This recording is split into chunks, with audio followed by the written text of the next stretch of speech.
Take credit for it. You just got credit for it. Yes, sir. All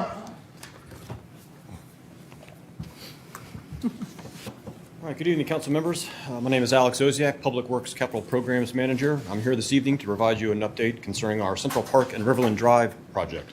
Ms. Deborah Jatoma was originally scheduled to provide this presentation this evening, but unfortunately she is out sick.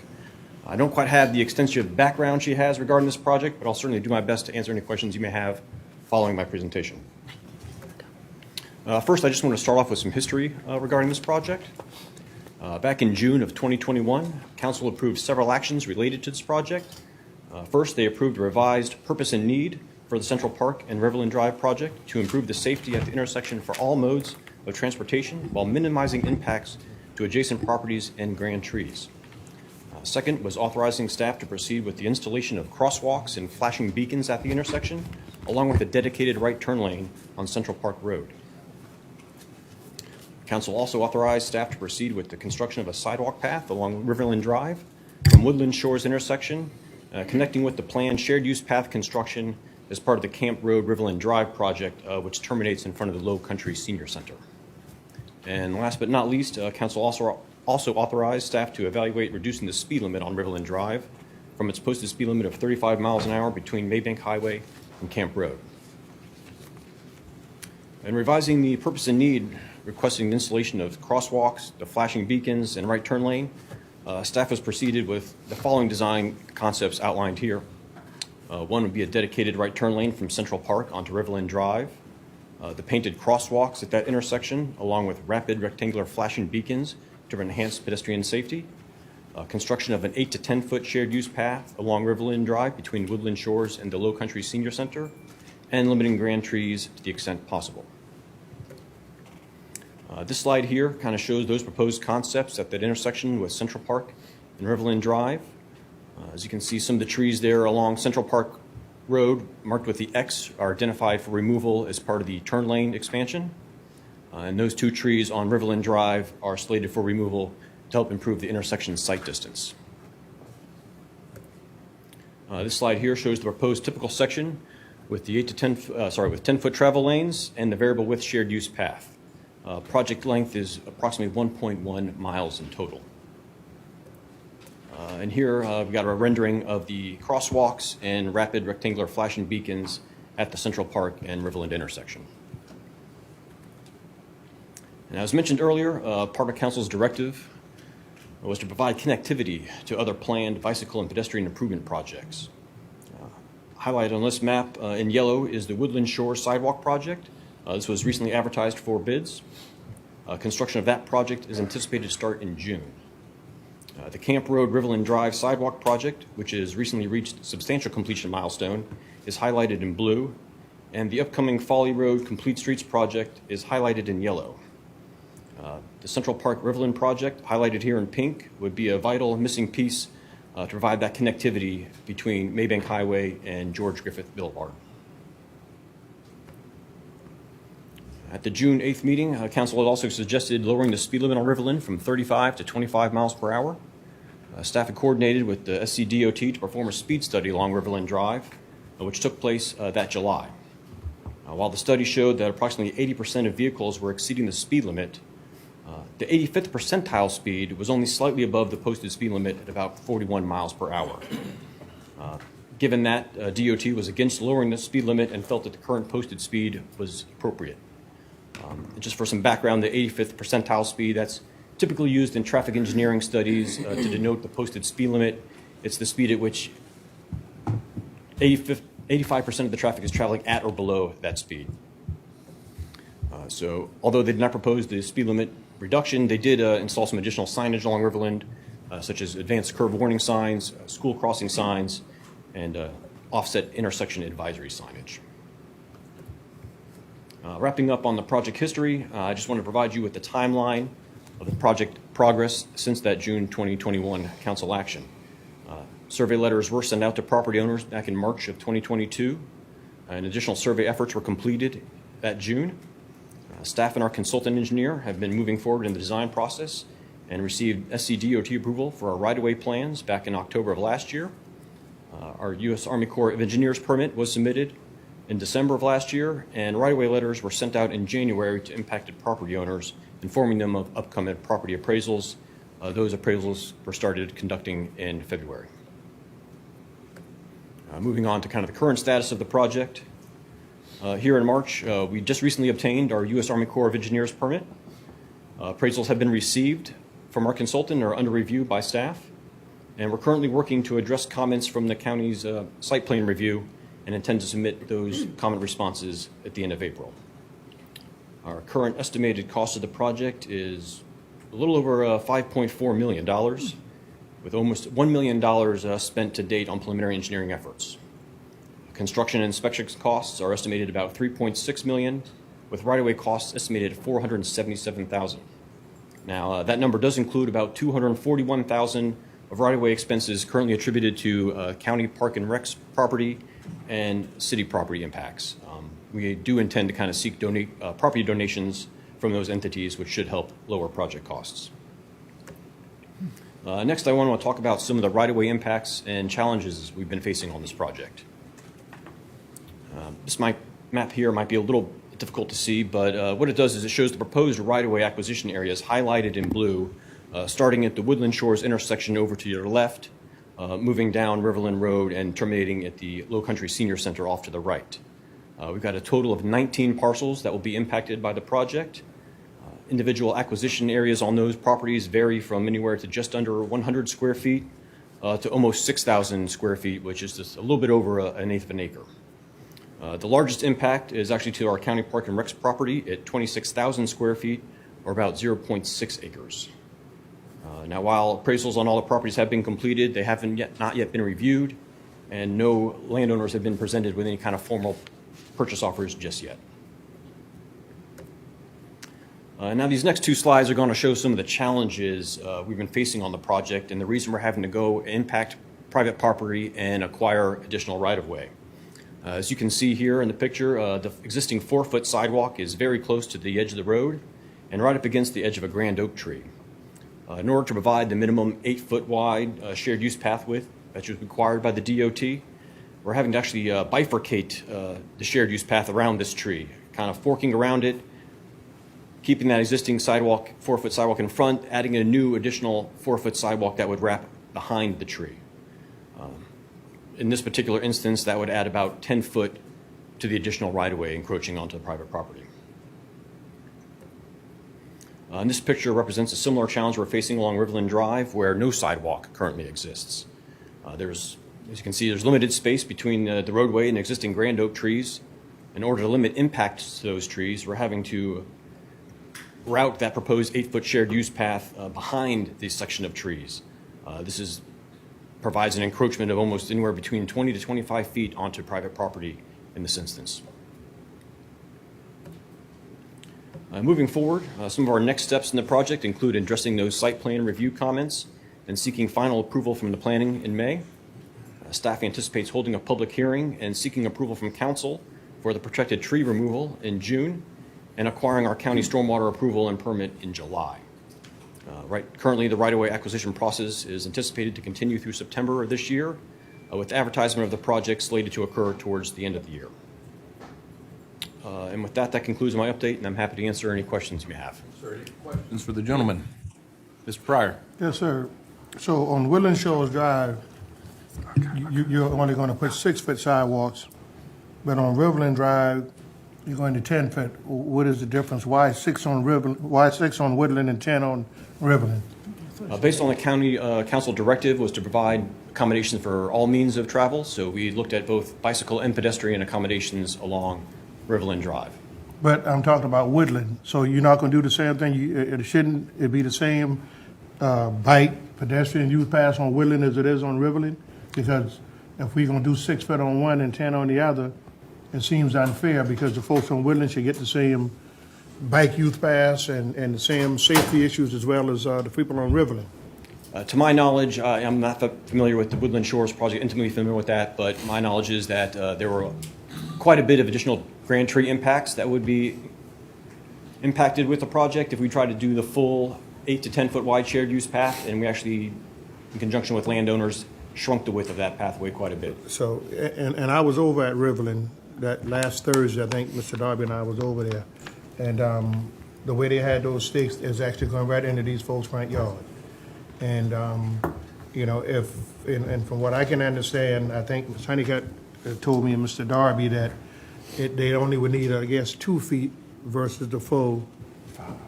You know, you only need 5 feet versus 4 feet. So, you know, I guess this is going to change because encroaching 25 to 30 feet on these people's property, I mean, I just can't see that and I just can't go along with that because that's just too much encroachment. So, I mean, if y'all got an updated plan for the future, the way it's going to, you know, dwindle it down, I'd like to see that as well. Okay. Darby. Mr. Boykin and I were out there also with staff and our consultant. One of the directives that we passed in that June 21 meeting, in addition to protecting the tree impacts, was to make sure we minimized any takings. It was specifically stated in there. What we noticed was in an effort to not impact trees, that there was significant areas where sidewalks would come almost within 10 or 15 feet of folks' front doors. And he and I both agreed that it made more sense to reduce the width of the sidewalk. We were actually accompanied also by our representative for Charleston Moves, who is a huge sidewalk advocate. And some sidewalk is better than no sidewalk. But we did not feel it appropriate, and I understand what the design intent was, to impact the properties that way. Now, council needs to be aware, a secondary impact is that DOT will not maintain a sidewalk that does not meet their criteria. And that, therefore, that maintenance responsibility would then fall on the county. And we'd have to be willing to accept that as part of any future compromise directive. But it is our desire, I think, and I'll let Mr. Boykin speak for himself, to see us pull that sidewalk back into the right-of-way where it does impact those grand trees, to stick with a 5-foot so that the existing sidewalk that is not functioning well in its current state needs to be rebuilt, can be rebuilt adequately to service the needs of the community without impacting those parcels as much as possible. Now, there are a couple parcels on corners where and on the roadway where property owners may not be clear on where the actual right-of-way boundary is. So there are some improvements and structures in those areas that will have to be removed as part of the project. And it will cross across a corner that's within the right-of-way, but it may not be clear to the owner that is part of a right-of-way. It's a line-of-sight issue that the DOT has an easement on. So all that to say, it's my desire as the District 9 representative, when we implemented this, I guess it was a compromise at the time between the light and the dog bone, the main impact was safety for me. We have to make this intersection safer, and we have to do so without destroying this community and impacting it negatively, as well as preserving the tree canopy along that scenic roadway. So for those reasons, it was my hope that staff would come back to us after the consultant had had an opportunity to review the right-of-ways within those 5-foot sections, and we will meander the path from 5 to 8 foot where we can, and do as much to minimally impact these parcels as possible. Thank you, Ms. Honeycutt. Mr. Darby. Would you please sort of show the first picture, sir? Yes, sir. There. To go to the right of this tree is going all the way into this man's front yard. I just don't see that. I just don't see that. Had I known this would be this type of encroachment, I would not have voted for it. I just didn't know at that time. And we measured ourselves. Some of the stakes are from 16 to 30 feet deep into people's yards. I don't think it's appropriate that they have to suffer their property for the sidewalk where there should be other means of having this problem resolved, even to the point of putting up a red light. But if I were the gentleman living here, I don't want a sidewalk. I wish I had taken a picture further over to show you where his house is. And as a matter of fact, I think this is generational property. I would not want that for me.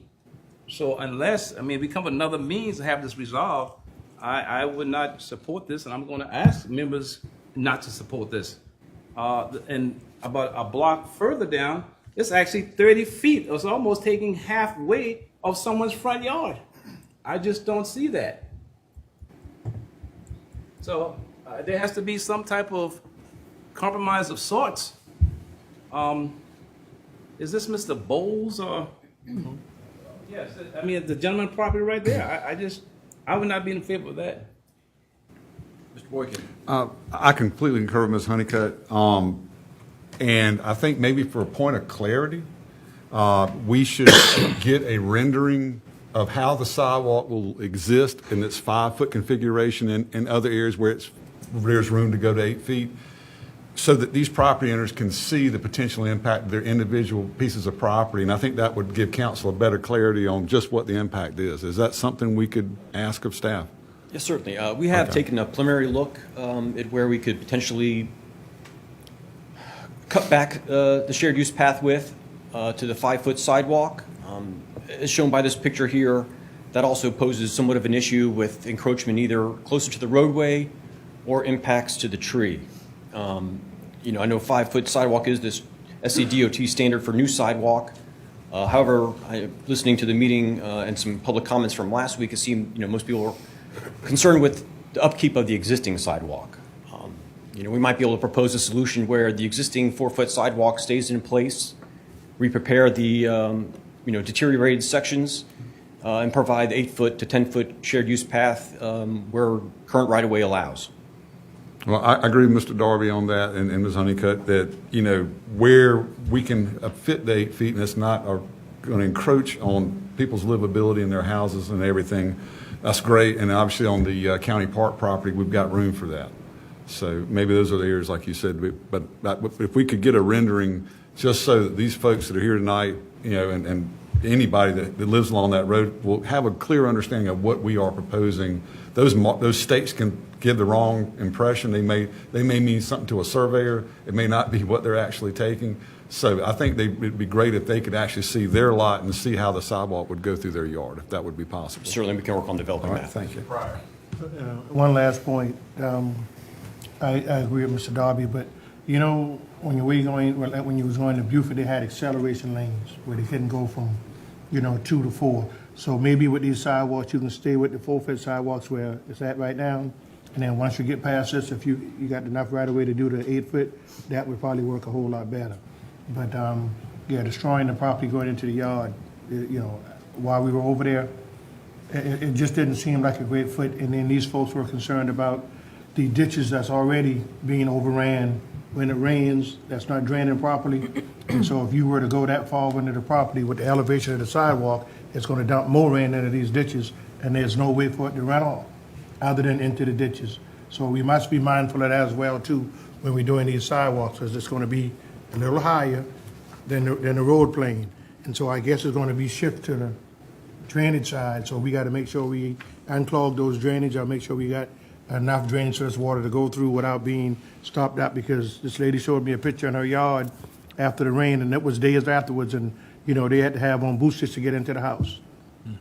So I would ask that we look at that as well through the drainage. That would be a problem because you're going to have runoffs when you add these additional sidewalks. Yes, sir.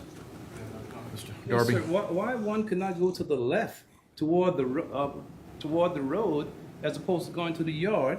Because when we add these sidewalks to bikers, it's even closer to the road than the sidewalk. So why can't the part next to the road be used? And secondly, if you move north to the house there that I walked to, where the stakes were, that was half of her front yard. I mean, that was half of her front yard. This lady doesn't want that. So I think we can look at what's for the folk who own the land, if there could be other ways to have it done, because again, I would petition this council not to go forward if this encroachment is going to be 30 feet. And the vast majority, and I will be honest, with the 10 parcel plus that we visited, only one lady in her 80s was in favor, but she had not known what she was agreeing to. Everybody on that side saying, we don't want it. Every last one. Not one was in favor except for this elderly lady. And again, Mr. Pryor would attest, she was not aware of all the facts. That's all. So, Darby, Thank you. from a public works standpoint, Mr. Thigpen, any thoughts about this discussion? Is this, if I hear from council, it's let's move forward to the extent we can diagram these things and see what the real life is going to look like before we get too further down the road. I see some heads nodding. Mr. Thigpen, your thoughts? I believe we can get some illustrations to where we can address a good number of comments.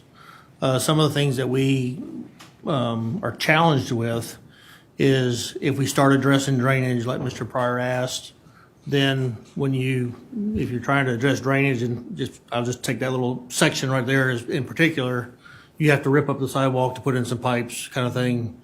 And once you take that sidewalk up, then the DOT is going to require you to put it back a regulation sidewalk of 5 feet.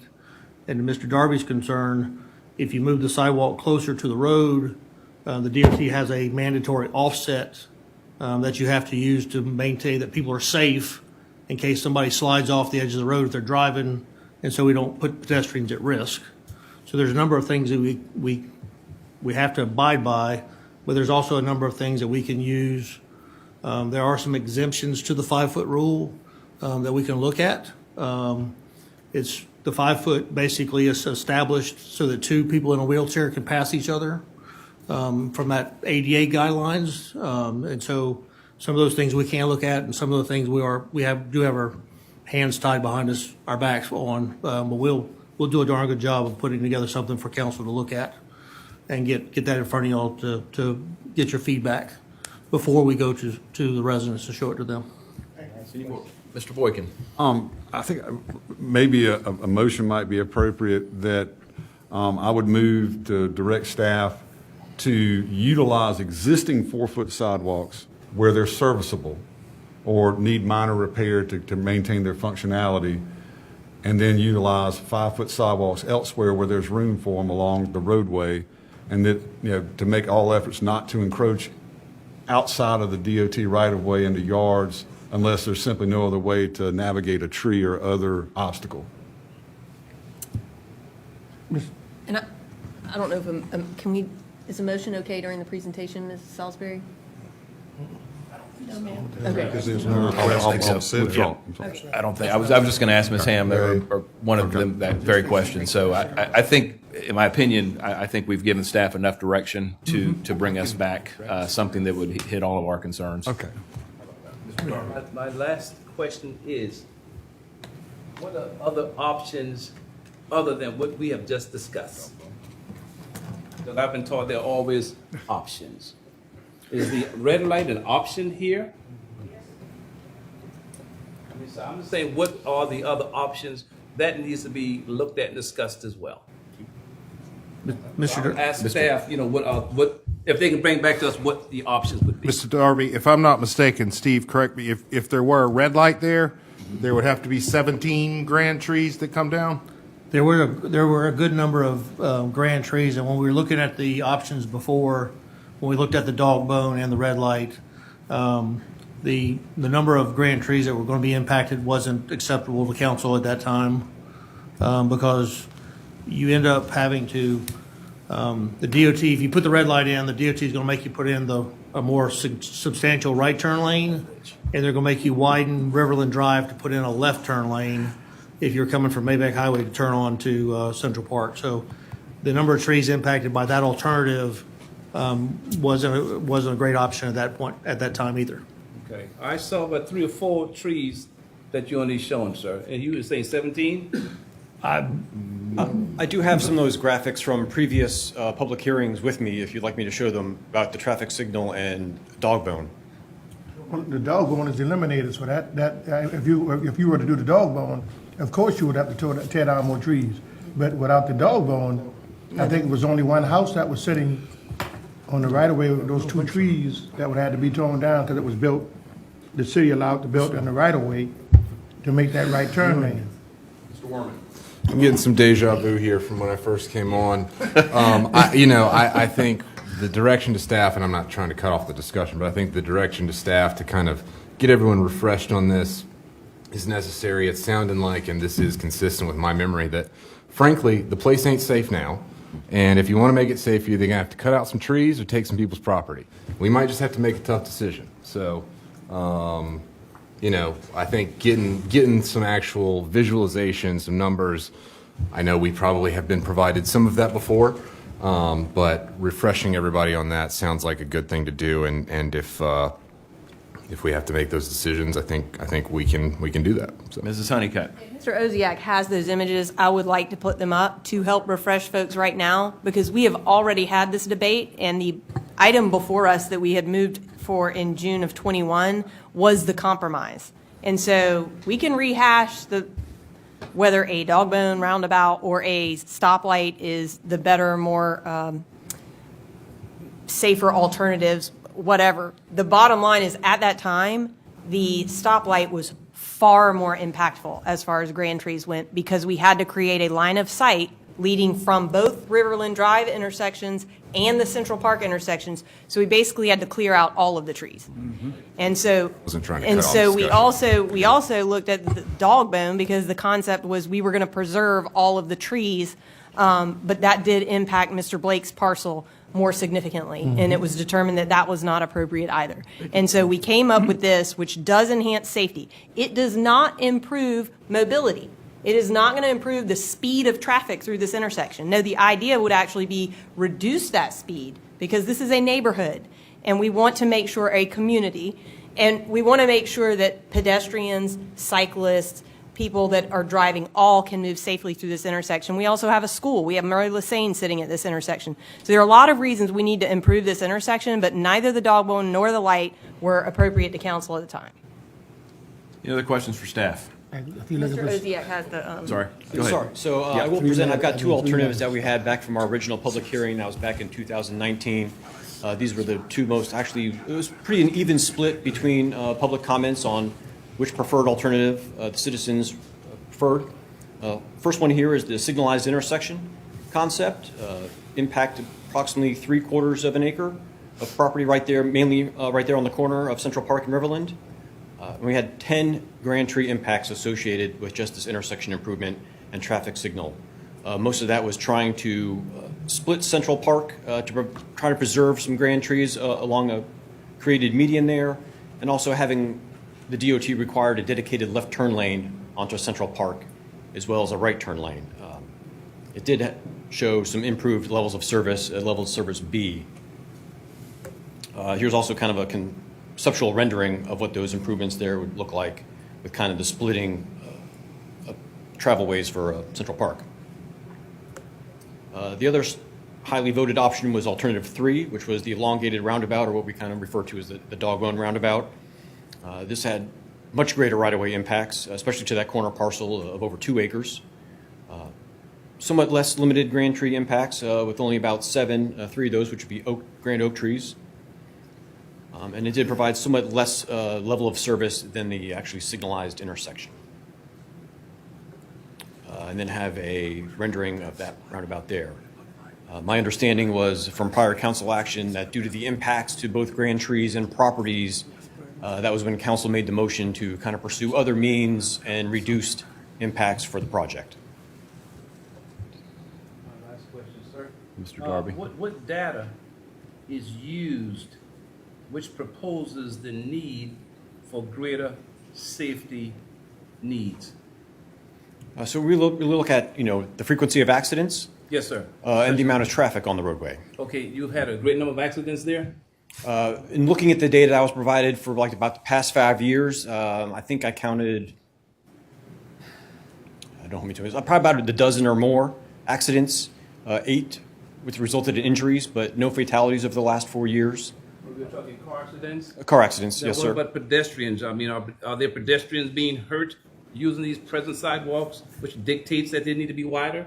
I didn't do a deep enough dive into that data to pull out how many of those were vehicular versus bicycle or pedestrian accidents. Because that's what I would like to see. What data is showing that there's a need for wider sidewalks?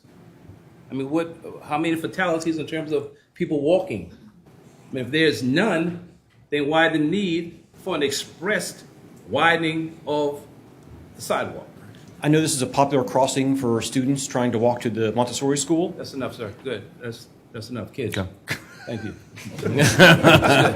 All right, I think Mr. Mr. Thigpen, go ahead, and then we'll wrap it up. Alex, wasn't there another third option that the DOT came up with? Yes, I do not have a rendering of that with me here this evening, but I believe it was somewhat close to alternative one shown here, except it kept all the lanes of Central Park together, and that resulted in quite a number of tree impacts. In fact, I remember the city expressly wrote a letter not in favor of the project due to the extreme amount of grand tree impacts with that proposal. I just wanted to be forthcoming that there was another impact, and it did impact a lot more trees, and I believe it also took the house on the corner, which was not popular among council as well. Thank you, staff. We appreciate it. Mr. Go ahead. I have one question in relation to what Mr. Darby asked, and your answer is that the intersection where the students are, is it the whole length of the sidewalk that would put students at risk? I believe students probably walk along the entire length of Riverland Drive there, as well as the crossing there at the intersection of Central Park. All right, thank you, that's good. Thank you very much. I think Mr. Werman summarized it pretty well here, so I thank staff for their time, and we will conclude that item and prepare to move on to section 3.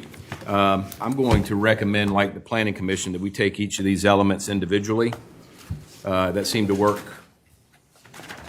Joel, that seemed to work well, or whoever for the Planning Commission. They were able to address questions in each element, so. We're ready to present it as such. Okay, well, why don't we just start moving through these. Item 3A, what's the pleasure of council? Amendments to outside elements, that's the table of contents, the couple of first bullet points. Move to approve. Thank you, Mr. Middleton. Second. Second by Mr. Boykin. Any discussion or questions for staff on item 3A? All those in favor, please signify by saying aye. Aye. Any opposed? Ayes have it. Item 3B. Mr. Chair, I'd like to move for item 3B without the changes that were put into the land use table in 3.1.1. To that table, please. Thank you. Motion on the floor? I'll second it. For discussion purposes. I'm a little confused, but and I'm probably going to end up, if we vote on this tonight, err on the side of Ms. Honeycutt, because I want to make sure that we take care of the people that were there the longest, and I don't want them to lose anything. But then Mr. Boykin made a point, but, downsizing and allowing people to subdivide. It goes from 15 to 8. Is that what you were saying, Joe? It goes from 15 to 7 on Wamalaw and 10 to 5 on Edisto and parts of Parker's Ferry, and it goes from 8 to 4 on Johns Island. So, for your sake of argument, what advantage would that do to what advantage is it for the current landowners now? Well, my position on this is that it's a table, it's not a Zelda, it's advisory, it's not mandatory, and striking this doesn't take away the landowner's ability to subdivide, apply for a planned development of any size or scale. It doesn't take away their rights to do any of those things. What it does do is allow staff to have more independent and objective evaluations of PDs without this advisory language being out there with this arbitrary 100% density bonus for a planned development. They can still apply for it, and they can still go through the process. It doesn't take that right away.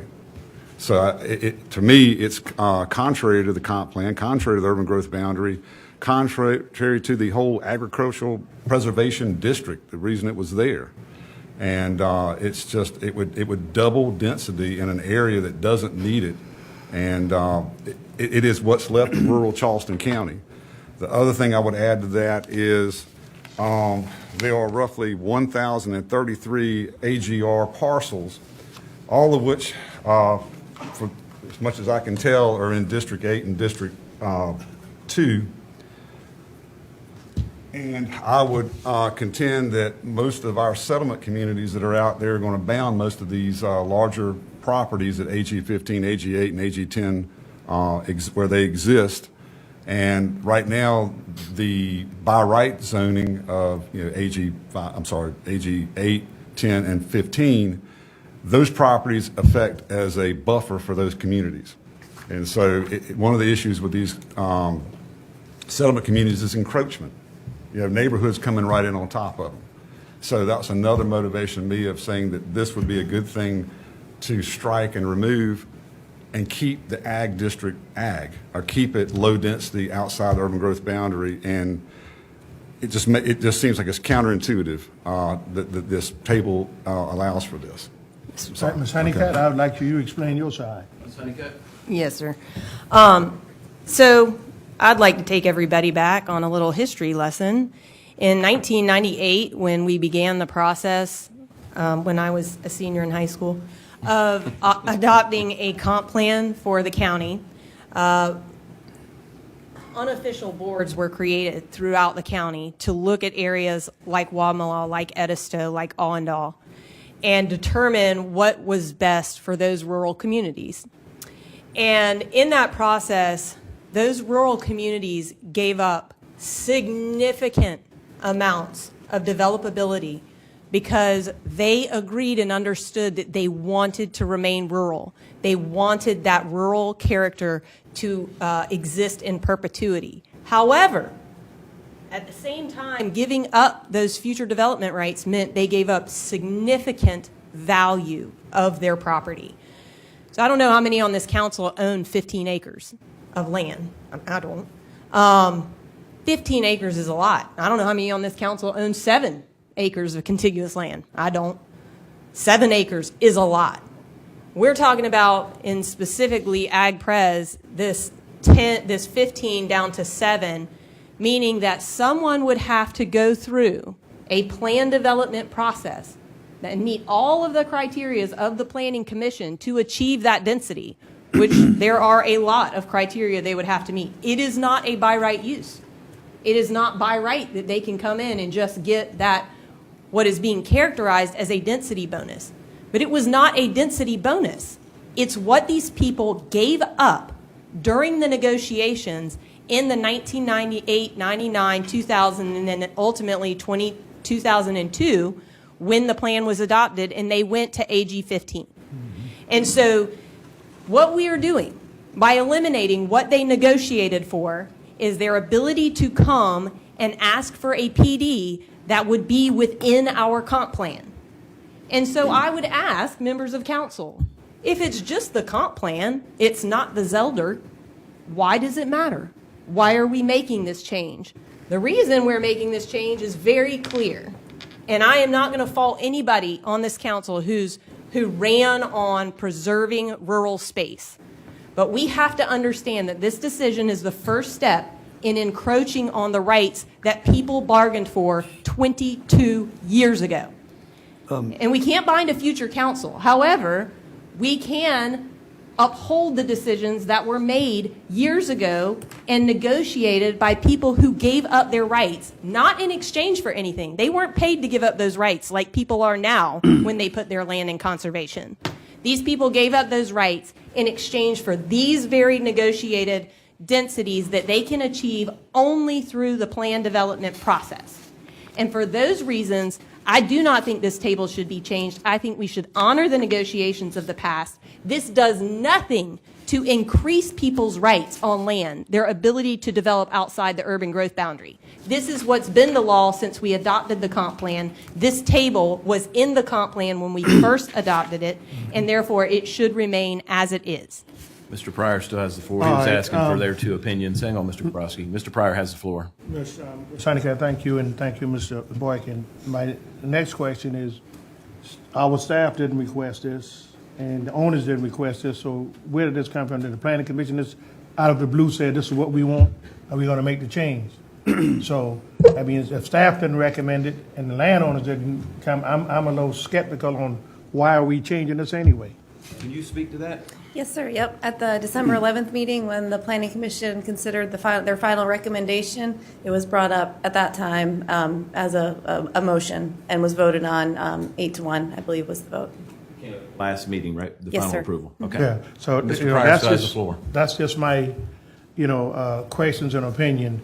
And if these people entered under this, I think we ought to honor what they did back then, because Jenny is right, they didn't get paid for what they gave up, like the people now with these conservation easements. And so, for that reason, if we have to vote tonight I'm going to vote that we leave it the way it is. Thank you. Thank you, Mr. Wright. Mr. Kaprowski. I'd like to respond to Ms. Honeycutt. It's 2024. You're talking about something that happened 26 years ago. I've been driving, I represent, along with Mr. Boykin, the 2 rural areas remaining. I've seen the devastation and the loss of our rural areas and the change of our life in the last 26 years. You cannot compare Charleston County rural areas in 2024 to what existed 26 years ago. Drive through northern Mount Pleasant, drive all the way to McClellanville. All that is changing. And this would be, what you're proposing would be a rapid increase. We have a chance here now to preserve what people love about Charleston. You can shake your head. 26 years, a lot has happened in that time to destroy lots of our rural areas. The things that people love living about here are natural areas. And this is a way to preserve that and keep these changes. I'm not here just for the sake of developers to change our way of life. I see it every day of my life as I drive these roads. And I think this is a great thing. I agree totally with the Planning Commission. And what happened, nobody could envision 26 years ago. The town of Mount Pleasant has gone with 100,000 people now from a small village in that time. And driving Johns Island, driving Watermall, it's a different world now. We have a chance to help stop that. I'm not here to live in suburban Atlanta. This is what would happen. I think we have a way to fight to preserve what people love about Charleston and not lose what's unique and special. And we are here to preserve the historic settlement communities. This is a way to build a buffer around them to keep the rural lifestyle. And I strongly recommend that we adopt what the Planning Commission did and not put our head in the sands and pretend that we live in 1998. A lot has changed since then. Anybody that drives our roads can see that and pretend it's the same thing. We're dealing with the same situation. It's just, to me, defies reality and belief. Everything I ran for to help preserve, I think, is part of what this recommendation is. Chairman Sass. Thank you, Mr. Moody. Can you tell me do you have roughly how many planned developments there have been in those 2 districts in the last 26 years? Just guess. That you utilize the density provision, That or did just? utilize those density provisions. I can't think of any in east of the Cooper. 2 come to mind on Johns Island, the Buckland Plantation Angel Oak off of Chisholm Road, and then Kiowa River used it to a certain extent in their AG8 part. But those are the 2 biggest ones that I can think of. There may have been more, but it hasn't been very many. Okay, and it's a pretty extensive process to go through a planned development, and it doesn't include a public hearing and some other things? Yes, sir. There's a lot of work on the front end that the applicant has to do to get their documents ready to go before they even get into the process. It takes them 6 to 9 months to get there. So it's lengthy and it's expensive, Yes, sir. and it does include a public hearing? Yes, sir. Okay, thank you, ma'am. Thank you. Ms. Honeycutt? Just in response, because I want to be really clear. I am not seeking to preserve what these folks negotiated for the purpose of developers, okay? No one on Wadmalaw has used this density bonus since 1998. So we can talk about all the development in Mount Pleasant, but it didn't occur in these AG areas. So this change doesn't do anything to change that kind of growth and development. In fact, that growth and development is going to continue within the urban growth boundary, which is why I stand shoulder to shoulder with Mr. Boykin in preserving, establishing, and protecting the urban growth boundary. And I want to make sure that we do everything we can to protect what is outside the urban growth boundary. But I will not stand by while we take away what people have bargained for. I'd just like to respond. Hold on. Mr. Boykin asked first, and I'll come to Okay, Mr. thank you. Kaprowski. To that point, when the area within the urban growth boundary is filled out, developed out, sold out, where are they going to go next? They're going to go on the other side of the urban growth boundary, and that density will then matter. Not just 50%, 25% extra density, 100%, double the density. And that is my concern, because growth is going to drive itself. And they're not going to care about an urban growth boundary. They're going to move over there, and they will take advantage of that extra density, and they will fill it in eventually, because people aren't going to quit coming here.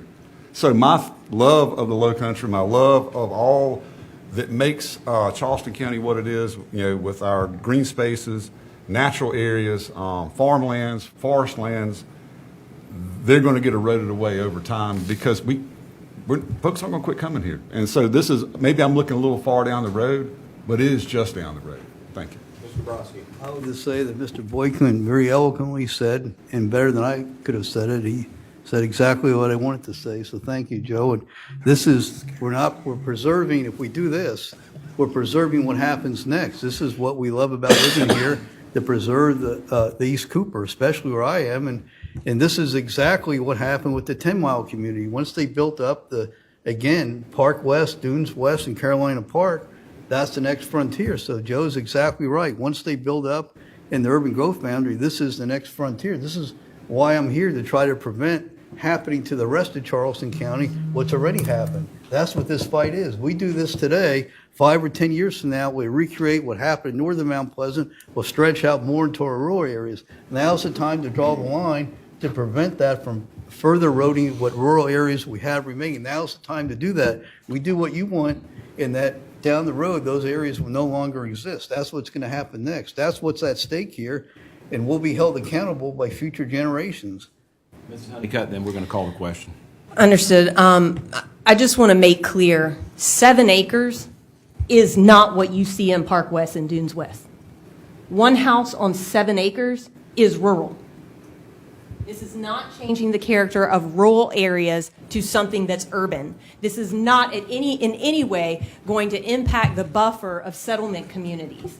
1 house per 7 acres is extremely low density. And you can only get to that 7 acres if you give up a lot and you actually prevail on a planned development proposal like the 2 that did. And if you've ever been to Kiowa River, they have hundreds of acres of open space. You have to make a lot of concessions to get this. And those folks who own that land in these areas, they negotiated this. They have protected that land outside the urban growth boundary, and future generations can continue to protect it under this zone. I'm calling the question, Mr. Boykin. We've covered it. Roll call. Okay, we have roll call. Yes, sir. Madam Clerk? So what are we voting on? So will you restate, well, I guess let me restate, or Ms. Honeycutt can restate her Sure. motion. I think the motion was to approve the land use element without this density, the changes to this density table that you're looking at. Okay. So the vote is to not do what they want. Is that my reading it right? Keep the chart the way it is. Right. And this will come back up again on Tuesday. Yes, sir. Madam Clerk? Mr. Boykin? Hey. Mr. Darby? I'll see you Tuesday.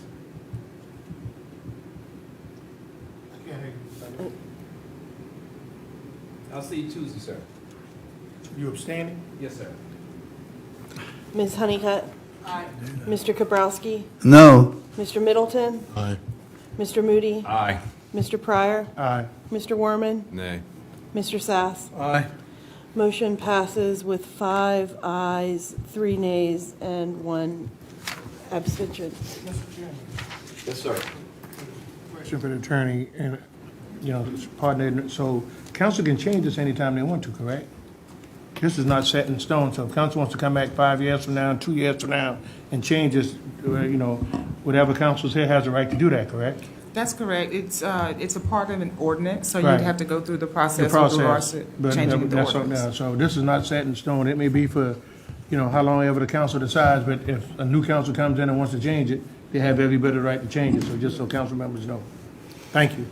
All right, moving on, item 3C, which is 3.2, go figure, the economic development element.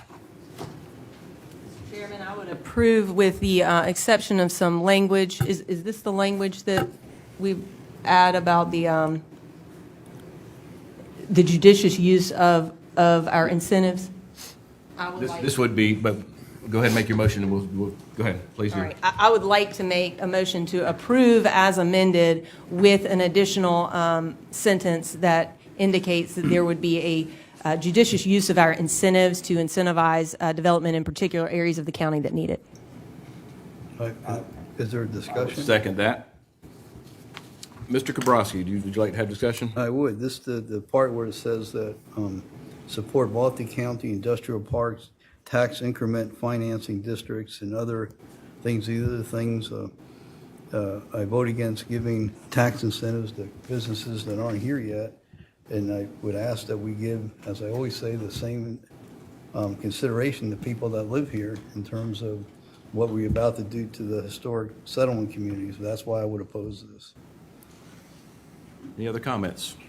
Mr. Pryor? So just want to make it, even though we added that language, most of these companies, when they come, they don't bring a corporate office, they bring a big plant. And so they're looking for areas where they, acreage, and they can do all that. While this may be something that we can add in, or maybe we can say an extra incentive, because I don't want to lose a larger company or larger firm based on, we say, well, we're not going to give you something unless you, make it judicious to put something in the area that we asked you to. So while it's in there, realistically, I think we've tried that before. I think when you first came on council, you wanted to know why West Ashley, Right. or why not this area. But when you look at most of these folks, when they come in, they're looking for big use, big land, transportation, railroad, back and forth close to the interstate, trains. And so that's why a lot of them, choose Palmetto Commerce or these other parks. But the challenge by the corporate office, good luck, because we're probably going to lose. Mr. Pryor, we've talked about it a lot, and I think Yeah. we agree. We agree. We agree. I think that industrial manufacturing uses, Palmetto Commerce Parkway is the proper place. The Navy base. I'd love to get some stuff out of the Navy base, but I think where you've got IT, medical device, pharmaceutical, whatever, office type things. I think the language as it's written gives our business development folks enough bumpers to bump in to say, you can go here, but if you go there, we might have a little something extra for you. I just think it gives them more flexibility to do that kind of stuff. That's the point. My only Sass, hang on. Thank you, Mr. Moody. I agree with you. We had a meeting with Commerce and CRDA recently, and we talked about that very thing, about trying to attract, higher paying jobs and jobs that they're in office buildings and not requiring 200-acre plants and railroad lines and things like that. So definitely there's a lot of emphasis on recruiting those kind of businesses and those kind of jobs generators, and that's what I'm all for this. Thank you very much. Comment? Yes, sir. Thank you. I just want to say, that I feel for small business people, that if the idea is you lower people's taxes and give them tax incentive, they hire more people and can earn more and pay more, well, I think that the people that live here and work hard and have small businesses earn that and deserve that just as much. And that's my reason for saying that if we're going to give tax incentives and reducing taxes for people, that we ought to start with the people that live and work here. I agree with you to an extent, Mr. Grosby, and I'll say before we call for the vote that I think our books are littered with small companies that we helped get started that have now come back and grown their business to the point that we've offered them incentives to continue to expand their business. So those are all over the place. So, all right, with that, all in favor of the 3-point, the economic development element as amended, please say aye. Aye. Any opposed? Ayes have it. Item 3D, natural resources element. Chairman. Yes, sir. Are there any more controversy issues on that? No. I just want to speak. Yes, there are. 3K. All right, I moved to pass everything except for 3K. No, there are a few Oh, more. you got some more? Yes, sir. Oh, I'm All sorry. right, I'm done. Mr. Pryor, good try. I'm just trying to move it along. Yeah, Mr. Pryor. Yeah, Mr. Pryor, I got a couple. Wow. Time, Mr. Pryor. Item 3D, natural resources element. What's this? Thank you, Mr. Middleton. Second by Mr. Pryor. Any comments or discussion? All in favor, please signify by saying aye. Aye. Any opposed? Ayes have it. 3E, cultural resources element. Move for approval. Thank you, Mr. Pryor. Mr. Middleton, any discussion? All in favor, please signify by saying aye. Aye. Oh, sorry. I'm sorry, Mr. Sass. I didn't see you. Hold that. Thing, I would like to point out, I like ad strategy 14, where it says coordinate to pursue grant funding. So, Language, buddy. that's talking your language, Mr. Moody. So, Thank you. Thank you. Okay, sorry I missed you there. All in favor, please signify by saying aye. Any opposed? Ayes have it. Item 3F, population element. With pleasure. Second. Second by Mr. Boykin. Any comments? Amendments? All in favor, please signify by saying aye. Aye. Any opposed? Ayes have it. 3G, housing element. Move to approve. Move approved. Oh, you moved? Seconded by Mr. Pryor. Discussion. Mr. Sass, you have your hand up. I would like to strike in amend strategy 7, continue to encourage provision of housing that is affordable to all residents and meets the needs of the diversifying population by allowing alternative housing types, e.g. duplex, triplex, fourplex, townhouse, by right in the urban/suburban area. I have no problem with it being in the urban area, but I think suburban needs to be struck from that line. Well, I would, Mr. Middleton. yeah. Go ahead, sir. No, go ahead, sir. Well, being one that has a number of suburban areas in my district, and I live in the suburban area myself, I would also think that that should stay in there particularly because there are areas, I think I proposed banking land in the suburban area just a year ago maybe, and then there were others who from neighboring or the adjacent subdivision saying, well, we were going to build housing projects or whatever, next, and that's not the intention. When looking at some of these duplex, triplex, fourplex townhomes, some of these, in fact, the one that I mitigated compromise with, they are building these sort of garden homes, these duplexes, triplexes, and these attached homes that are for rent. The developer that came from Atlanta, and we had to mitigate with the community based on just the density, the design, and all those type factors. Right. But it's the very same thing. And so if they can do that and charge an astronomical amount, then down the road, why on earth could we not also contemplate some sort of affordable design that also could be, for individuals that could afford it, that make within a certain area, AMI. And so I would advocate for that sentence particularly to stay in there, especially in the suburban area. Well, Mr. Werman, then I'm coming to you, Mr. Grosky. Yeah, but I just think it's, we're talking about the housing type. We're talking about, how it's constructed, the density, and I understand that there's some density bonuses and those things can vary, but, it's not it might enable some density that we've already approved and said is fine in terms of the amount of people in a particular area. It might enable that in a way that's cheaper and obviously can be done because you're not using as many materials and you've got less cost there. So, and the other thing I'd say is particularly when you talk about duplexes and triplexes, one of the big things about this is these are things that can blend in with the sort of physical environment that already exists in a suburban area. So I certainly would vote to keep that language in. Mrs. Honeycutt? Oh, I'm sorry. Mr. Grosky was next, and Mrs. Honeycutt. Thank you. Are we talking here, the areas under our jurisdiction, or those? The whole. How would we have impact in areas that we don't have any This is in the control unincorporated area. Okay, Yep. that's what I was asking. That's correct. Yeah. So you're only talking in the unincorporated area? Correct. How do they define urban, suburban, and please forgive me for asking that, is there this for Bet we've got clarity? an answer over there for you. Yes, sir. And specifically urban and suburban areas as defined in the unincorporated areas, that's what I'm asking. So those Thank are the you. unincorporated areas that are within the urban growth boundary, so everything inside of it. So these would be, suburban areas would be within the urban growth boundary as we have in unincorporated areas. Am I understanding that correctly? Correct. Yes, sir.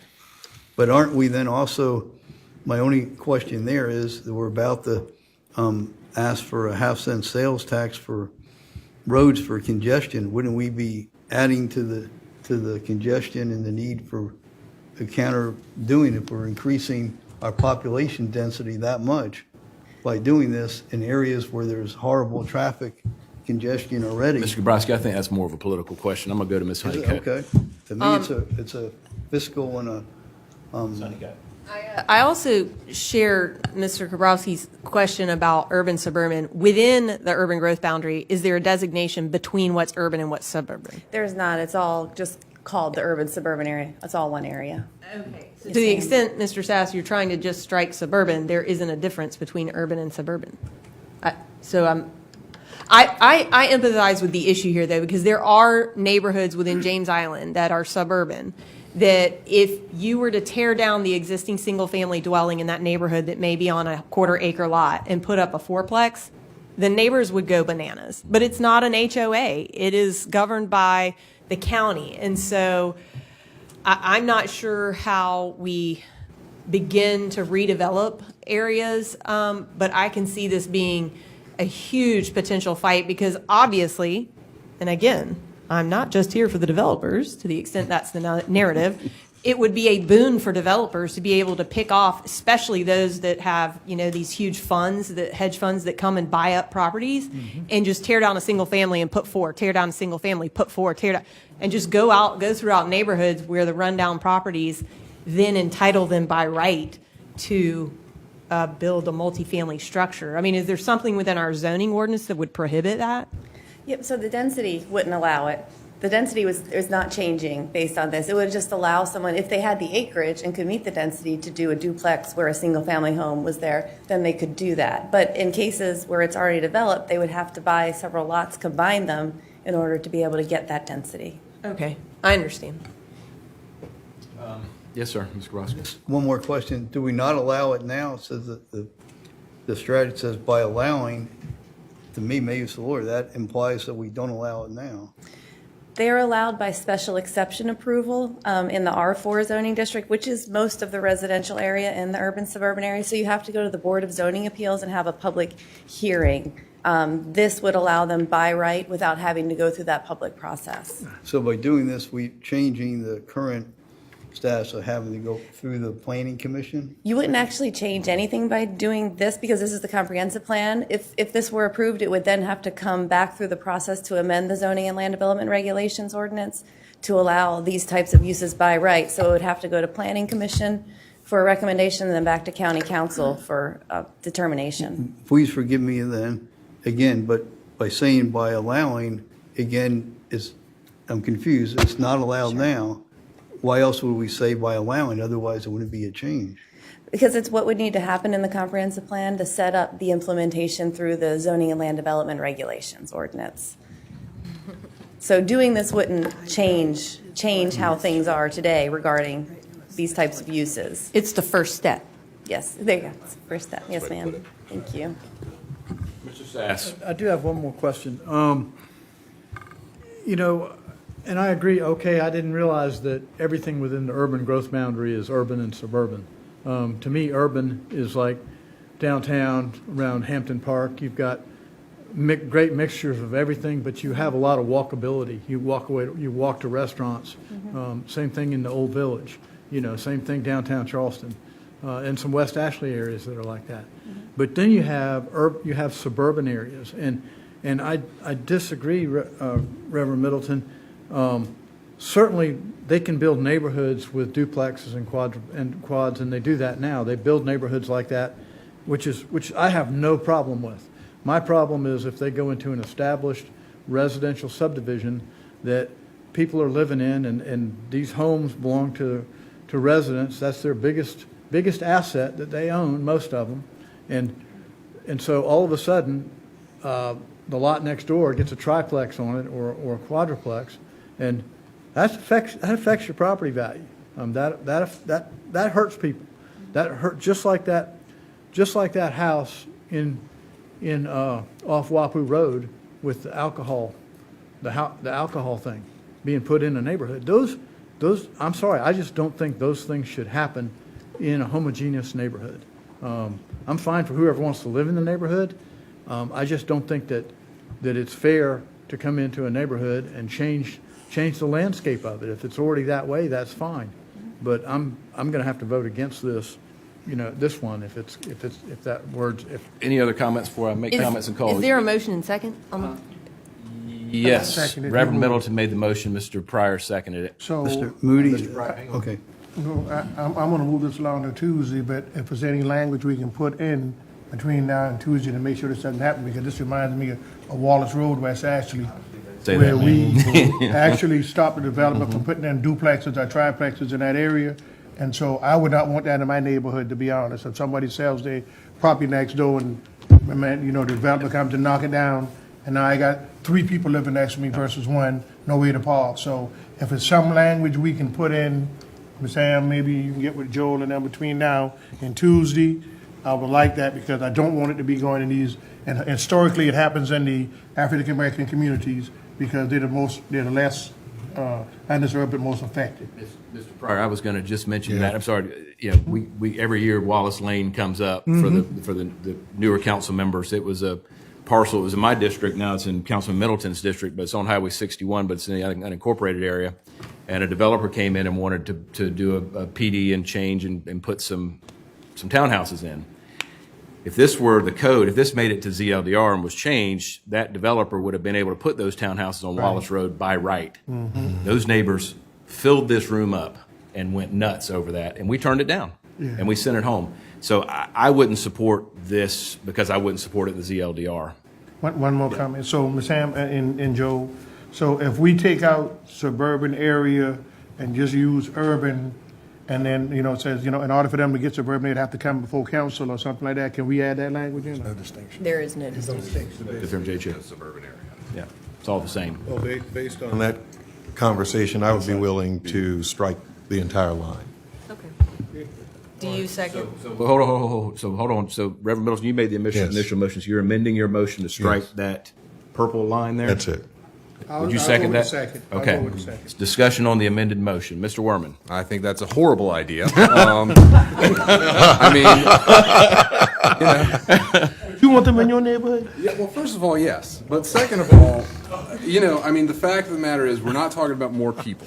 What we're doing is maybe talking about allowing, we are talking about making it not super expensive to hit the same densities that we have already approved in the ZLDR. That's what we're talking about. We're talking about allowing cheaper forms of the same amount of people.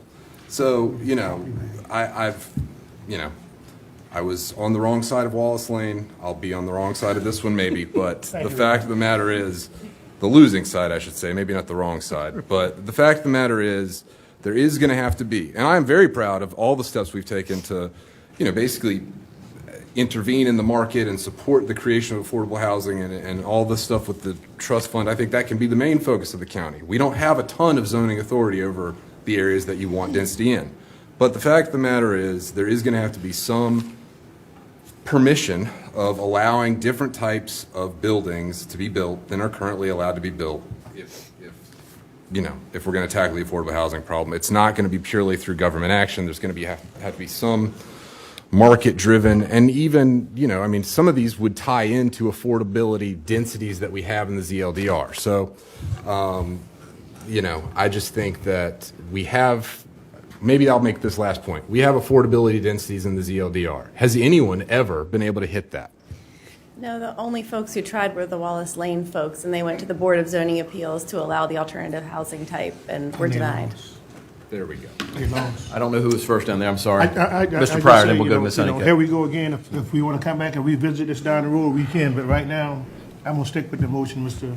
Mills, and strike it to move forward. Any further comments? We call for the question. Yes, sir, we may. All right, as amended, the housing element. All in favor, please signify by saying aye. Aye. Any opposed? Nay. Mr. Werman, Mr. Darby, nay.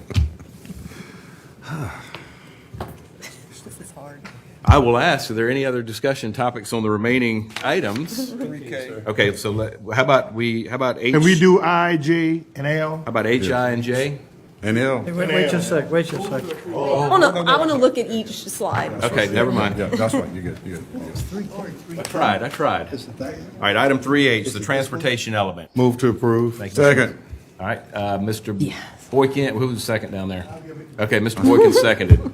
This is item 3.7, 3H on your agenda, transportation element. Any questions, discussions? Mr. Sass. Thank you, sir. I have a question about amended strategy 15. I do not have a problem with prioritizing pedestrian infrastructure by requiring that pedestrian and bike access be incorporated. I don't like in all existing and planned public roadways, including bridges. I think there should be something in there about when feasible or when possible. I mean, I just think that is requiring it on every existing and planned public roadways. you know, we are talking about a lot of money, and we have a lot of money set up in the half-cent sales tax to do walkways and pedestrian improvements, which are good, and we need those. I'm not against that. I'm for that. But I'm concerned that we are tiring ourselves up by saying Yes, on that's true. all existing and planned public roadways, including bridges. Sorry. I'm just concerned about that. Mr. Boykin and Mr. That's Pryor. could be a lot of money. I want to concur with Chairman Sass, and I think the other problem with this is overly broad. There are places out in rural Charleston County, they don't need the sidewalks that we may do roads. But in urban or suburban areas, absolutely, where it connects people, where it makes sense to do. But just out in the middle of nowhere, where houses are far apart, we're getting ready to tie ourselves to that. That makes no good sense. Plus, for me, I got an issue with all the tree removal that all gets involved with it. So, Or takings, both of those things. So I would concur with Chairman Sass. To add the language when feasible. You were the second, Mr. Boykin, on that. And I will second with the change. As feasible as amended. Mr. Pryor. that's good, because I was going to say, instead of requiring good faith effort, you know. Go, okay, That's as feasible. yeah. Yeah. I think it's, Yeah, I I'll think go our with that. staff has demonstrated a willingness to try to do that. Any other discussion? Mr. Kabrowski. What does feasible mean? You want to, So just as was just discussed, you know, if it's in the middle of a rural road project, that would not be feasible. And takes all the trees or takes up a bunch of land. We can just put in there as determined by council. Yeah. Yeah. Yes. would you be okay with that? All right, Sir, so sir, amendment I'll second number 3. myself. Amendment number 2, or so instead of as feasible as decided by council. I just have a comment on this discussion Yep. in the importance of our comp plan. We get a lot of criticism because it seems like there's not a plan. There's been a lot of thought and discussion into what we want the future of the county to look like, which is the comp plan. And the comp plan is the beginning of any change you want to make to the ZLDR. So all of these policies that we're implementing in the comp plan are very important for what the future of this county looks like. And so I appreciate the opportunity to go one by one. But, I mean, we have Ms. Zimmerman sitting here. I know this is a very important element to her. And the state has adopted its complete streets model. So in all of the new DOT projects, we have to implement those pedestrian facilities. But I do think it could be burdensome in some areas of the county, and so I agree with this revision, but it is so important that we be thoughtful about these kinds of things and how they will impact us in the future. Thank you. Any more discussion? All in favor of item 3.7 as amended, please indicate by saying aye. Aye. Any opposed? Ayes have it.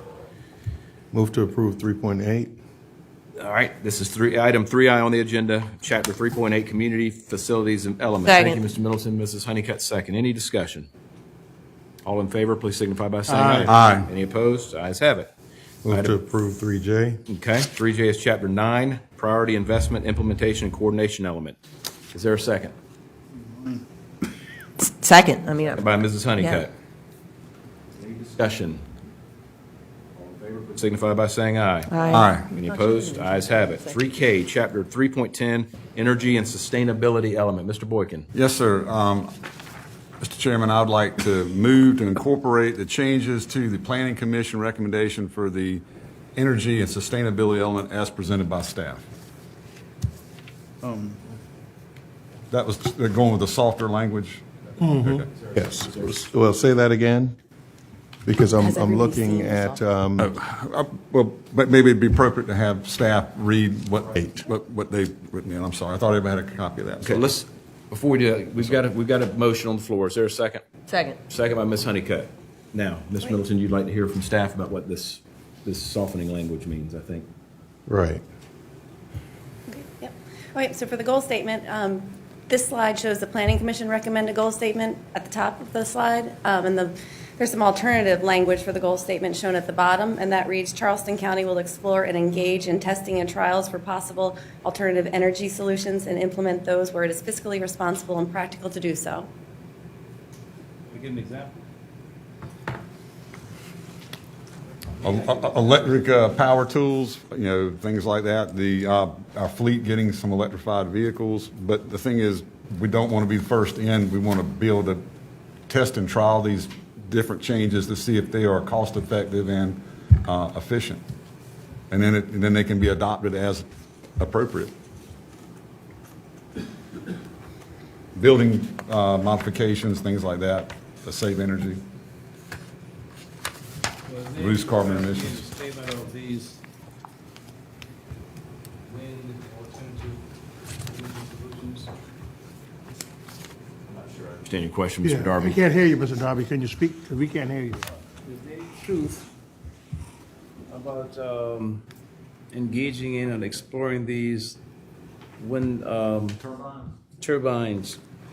I don't know that that's something the county would necessarily be involved with, but again, I think these are just steps to move forward to finding, ways to incorporate alternative energy solutions into the functions of county government. And then as they work out and they're effective, we can adopt them and implement them. But I think the thing was we were trying not to have a mandate. Yeah. And that was my effort to try to soften the language. Mr. Middleton. Yeah, so I disagree with the softening of the language because it's too soft, well, to an extent, because when we look at the original language, especially looking at measures, conservation measures and the reduction of greenhouse emissions, this was already in the original, or at least the 2010, however long ago that this comp plan, the predecessor to this revision that we're doing now. And so to strike all of that out, when we look at our climate action plan, most of, that type, if we soften this in the comprehensive plan, then certainly just like the ZLDR and other affected, plans in and around ordinances and regulations, that are collateral will also be impacted. So this will have implications for what we're able to do in our climate action, those 53 strategies, et cetera. And so I would certainly, when we talk about softening, and we did talk about that in our last conversation, this totally changes the scope of that goal. Ms. Milton, the reason I brought it up is it seemed to be not the will on council at that time, or at least the responses I heard. I didn't know if it would pass as is, so I was trying to offer an alternative. But we can vote it either way. Mr. Werman. Yeah, I guess maybe I just don't know that, Charleston County will emphasize and invest in the use of alternative energy sources. I'm not going to read the whole thing. Is binding. Well, I guess the non-binding element of it would be that benefit our communities and reflect our responsibility to steward our natural resources. So maybe I should have read the whole thing.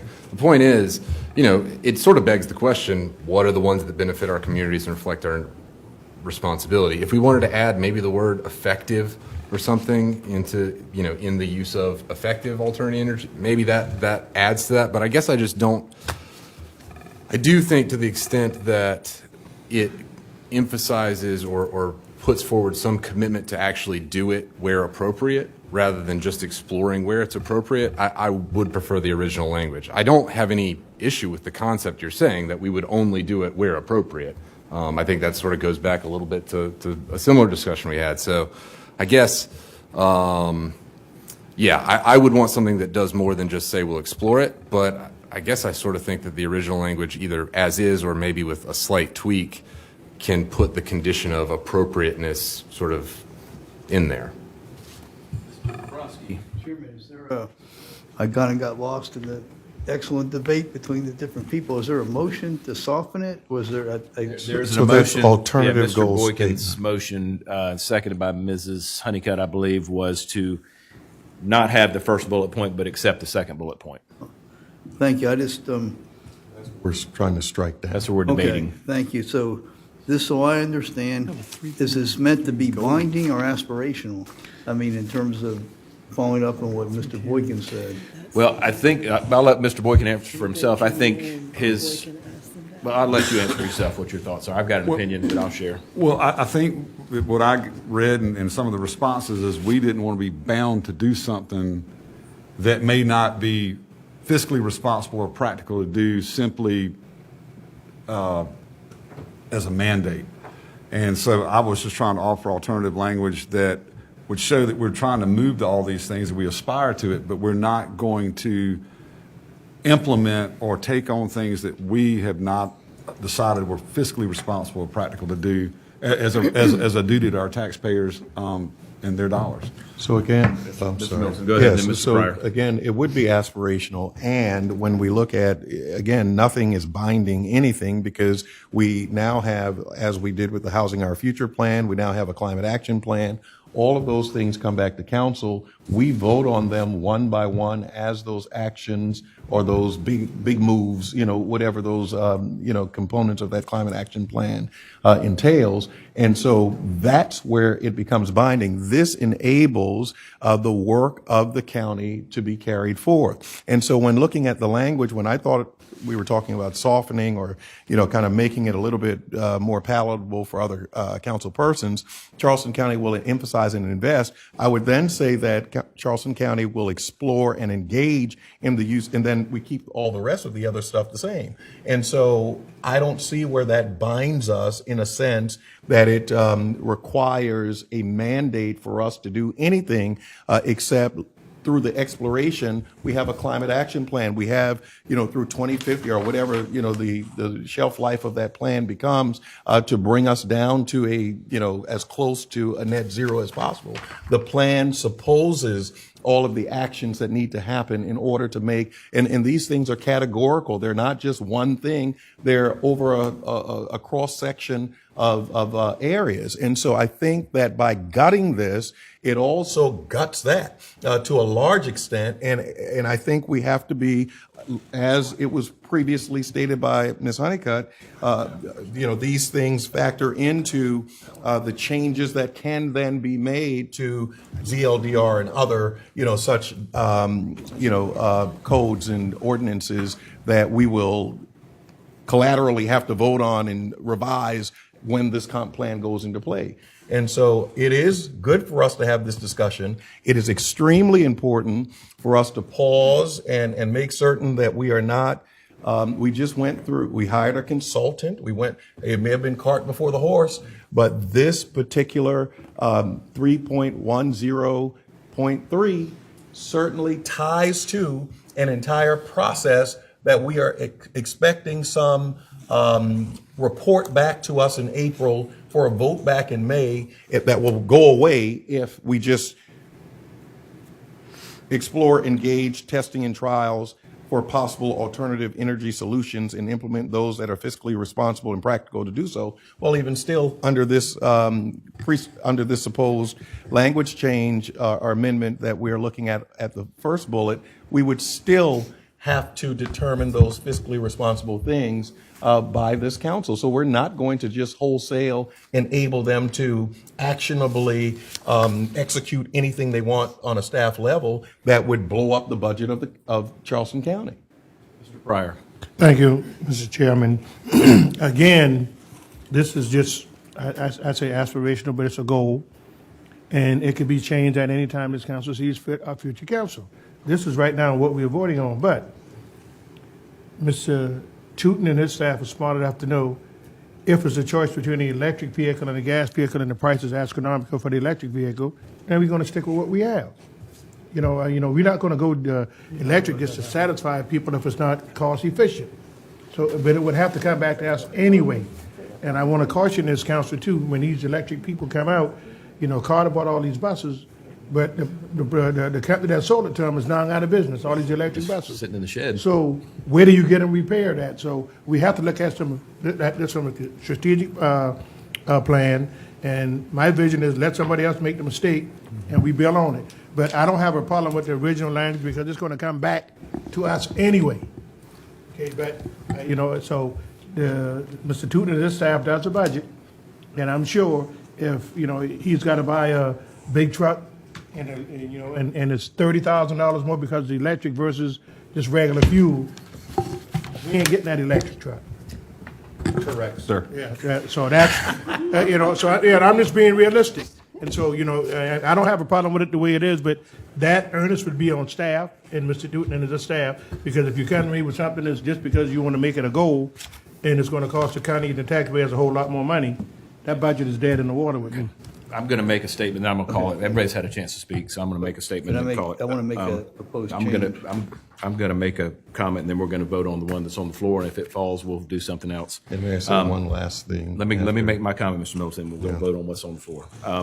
I like the alternative goal statement. I think it provides maximum flexibility. I think our staff in every area has shown creativity and willingness to push this council to stretch its vision.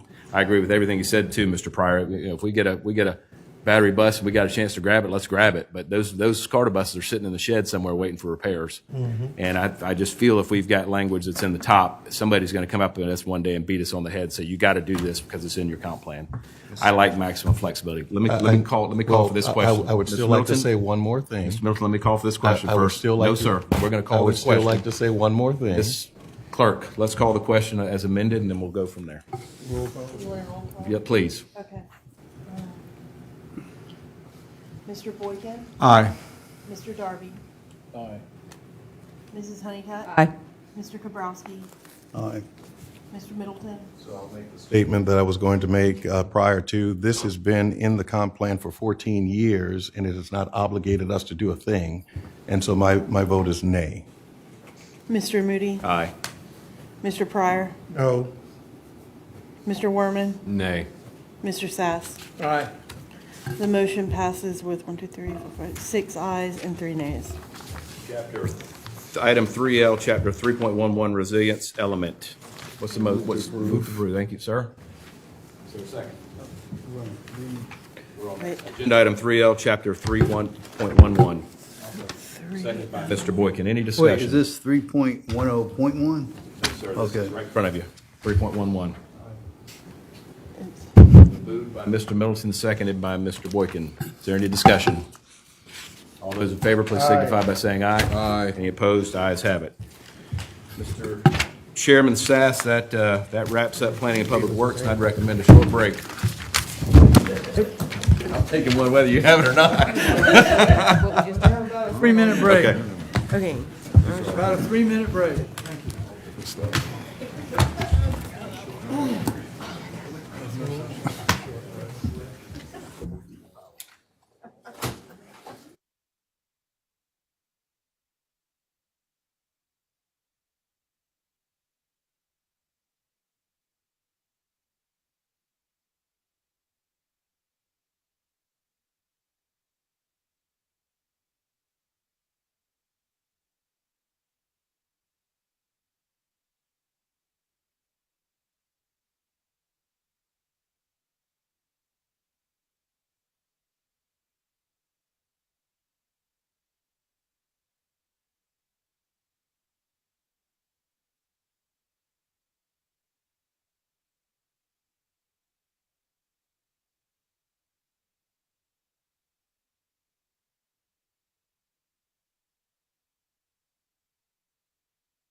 Welcome, everyone, to the Finance Committee meeting, March 21st.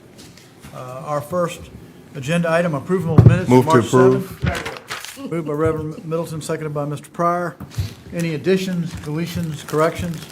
Hearing none, all in favor say aye. Aye. Nay? Any nays? The ayes have it. Thank you so much. Presentations, Azalea Complex Phase 1 and 2 update. Mr. Williams and Carl. Good evening, council members. My name is Carl Wolfow from Design and Construction Manager for Facilities.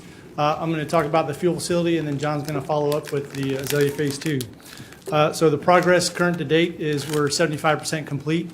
Everything's on track. The current progress on site matches what the contractor shows in their schedule. So expected completion is August of this year. The actual fuel facility, the pumps are going to be ready in June, and the idea is that we're going to have those up and running before the old ones come down. There was an unforeseen conditions during site conditions I'll talk about in the next slide that required some expenditure of the contingency within budget, but it is still on budget. That was about 3% of the overall budget.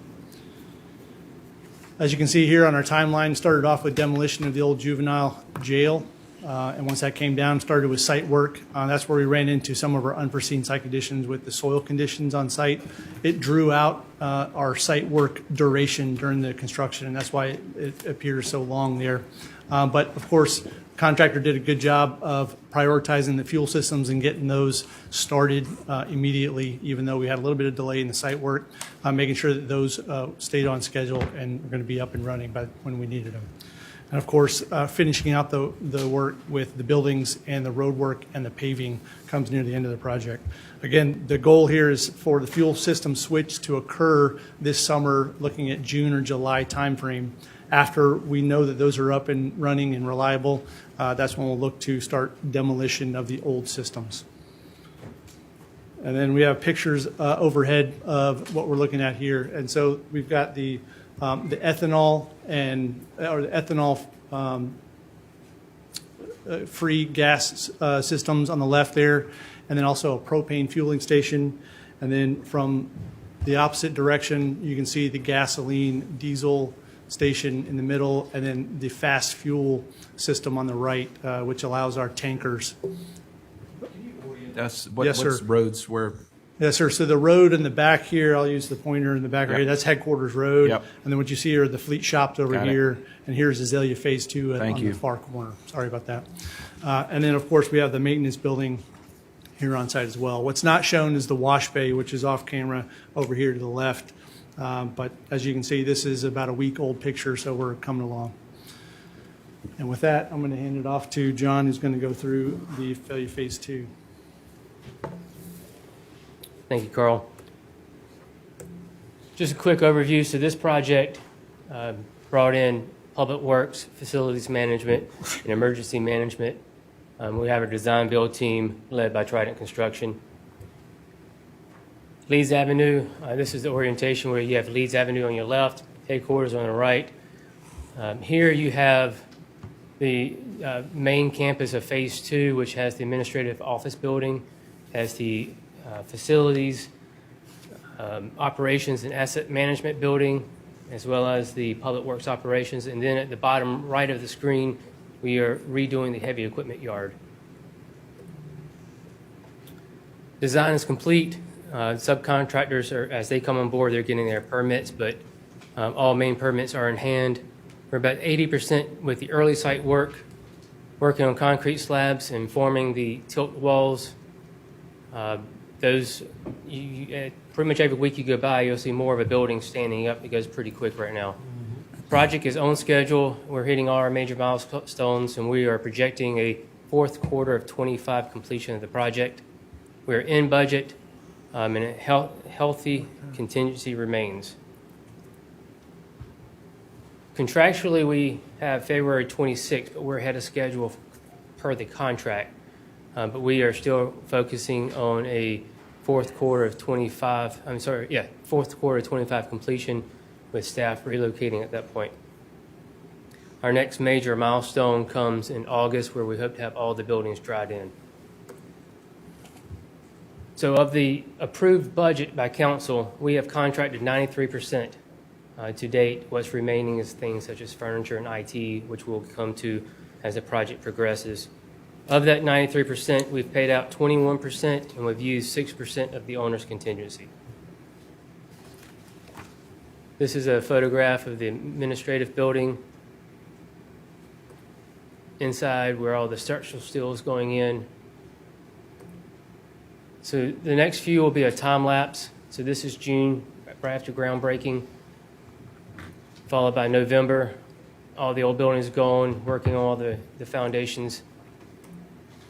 Here you can see in the sort of middle of the picture, you've got the foundations of the administrative building with all the tilt walls poured on top of them.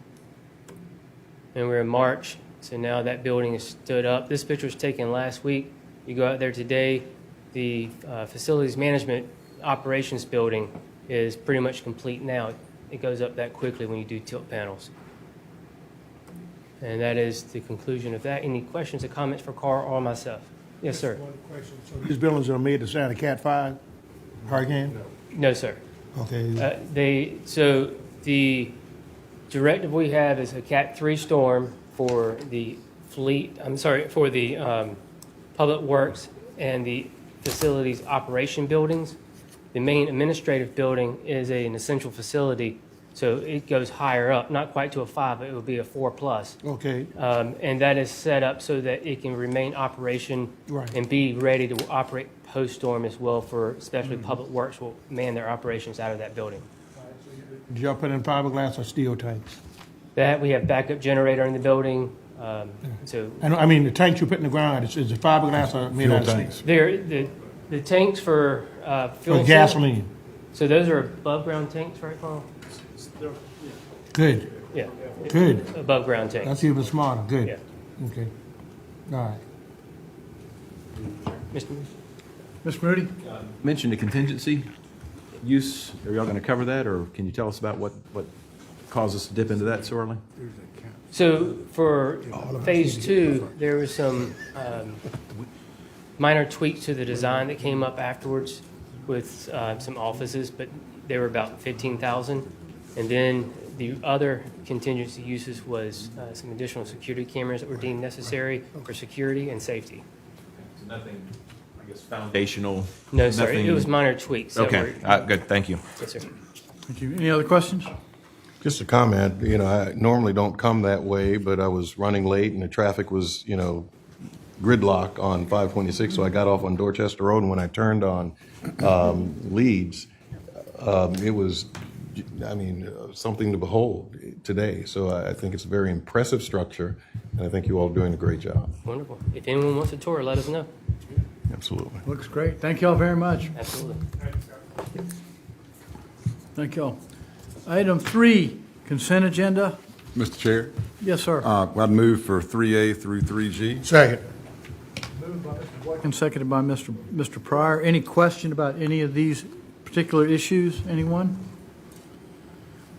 Hearing none, all in favor say aye. Aye. Opposed? The ayes have it. Thank you very much. Finance Director, Move for Energy approval. Consultant. Second. Pardon me? Move for approval. Moved by Mr. Pryor, seconded by Mr. Middleton. Any discussion? Hearing none, all say aye. Aye. Opposed? The ayes have it. Thank you very much. Item number 5, yes, sir.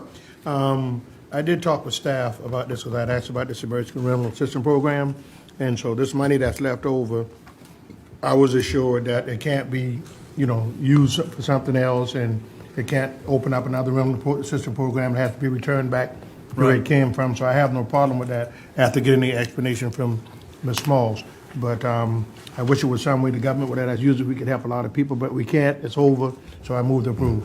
Second. Any discussion? Yes, sir. Mr. Moody? Second, Mr. Pryor said, but also thank our staff. I mean, what an amazing job. We had $32.8 million, and we spent 32 of it. We went back once or twice maybe and got some more because we did it so well. Yep. Went back twice. $770,000 against $33 million deployed in this community is I wasn't a 98 kind of student, but I take 98. That's amazing. Yeah. And so thank you, Mr. Tootin and your staff. That's awesome. And Brantley, no application left undone. Yep. They actually ran out of people looking for money. That's from what I was fantastic. told. Yeah. Maybe I But should have yeah. applied. Thank you, Mr. Moody. Yeah, that was a great job, and the great thing is the number of landlords and the number of tenants that got helped out with that. It really was. And it was an incredible job getting that much of it, getting that much money out in the community. Thank you all very much. All right, number 6, public safety. Move to approve. I think Oh, You got to take a vote on 5. Oh, sorry. all in favor, say aye. Aye. Opposed? The ayes have it. Thank you. Number 6, Move to approve. Second. moved and seconded. Any questions about this one? All in favor, say aye. Aye. Opposed? The ayes have it. Thank you. Mr. Chair, move to approve 7A through I, since they seem to all be uncontested. I think we got one that's uncontested. A through G is. I'm sorry. So, A, G. or G. Yes, sir. I'll second this motion. Thank you. Moved by Reverend Middleton, seconded by Mr. Pryor. Is there anyone here for the Disabilities Board or for the Board of, okay, would you like to come up and say your name and tell us a little bit about you?